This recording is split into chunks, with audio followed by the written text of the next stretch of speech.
Welcome to the Zach on Leadership Podcast. I'm your host, Zach Hughes. Today's episode is entitled Exploring the Disconnect Between Leadership Communication and Reality. You are a fantastic leader. You've got a great team. You gather everyone together in an all-team meeting. You carefully announce and explain your new innovative and strategic initiative. It's inspiring. People nod their heads. They even clap at the end. Then the meeting ends, and everyone goes back to their desks and does what they've always done. Despair. This doesn't really happen, does it? Your team members are good people. You are the boss. Of course, they listen to what you have to say. Your presentation was well articulated. It was strategic. It was aligned with a purpose. Why would your perfectly executed speech render no meaningful results? Then you remember reading somewhere that messages need to be repeated somewhere between 7 and 20 times before they take effect. So you follow that advice and repeat the message in different formats, audiences, mediums. You even add a storytelling element to the message. You've read recently that this is key. That perhaps makes a little bit of difference, but not to the effect that you had hoped. After all that, you look at yourself in the mirror and wonder, perhaps I'm not very good at this leadership thing after all. Hope. At this point, I'd like to offer two possible interpretations for what's going on. First, unless you have an existential mandate for change, it'll take a while, way longer than you'd like. Most leaders I know are driven and impatient. Organizational change takes patience. I often ask leaders to zoom out and measure the impact of their leadership efforts in years instead of weeks. When you do that, you'll get a better sense of the impact you're making over time. The other possibility is that you're just too high level and too far removed from the daily work to make an impact. The higher you are in the organization, or the more influential power you're using instead of direct positional authority, the more likely this is. The chasm. There's a big gap between leadership vision and the daily work of team members. This can sometimes seem as wide and deep as the Grand Canyon. There are many ways to bridge that gap. The first thing you should do is resist the urge to micromanage. That's a weak move and will ultimately be counterproductive, so don't go there. Your vision is big and broadly applicable. That's nice, but unactionable. What you need to do next is some discovery work.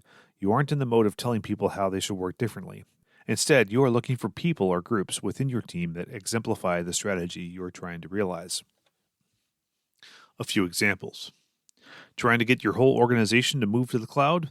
Find a team that embraced cloud technology early on. Trying to get your whole organization to embrace Agile? Find the most agile team in the company.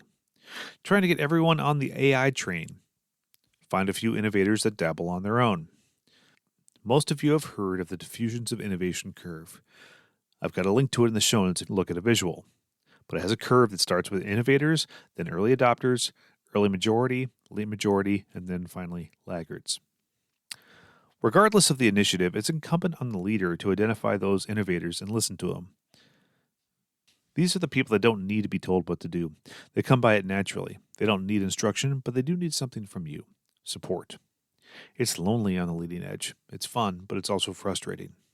Across my career span, I've always been able to find the innovators on my team. I've never been without them. I've never led a team that didn't have any, so that's not the issue. If you politically and financially support the innovators, they will organically expand on their own and create a grassroots group of early adopters. That's where I've hit the wall in the past. How do you get past that and reach the group of early majority and late majority? The innovators don't have patience for it, nor is it really their job. Your job as a leader is to make innovation work for the masses. Context. Feel free to keep making big, inspiring speeches along the way, but what your team needs at this point is context. Frankly, the leader at the top is poorly positioned for this task, but that's okay. That's why I focus so heavily on leadership development.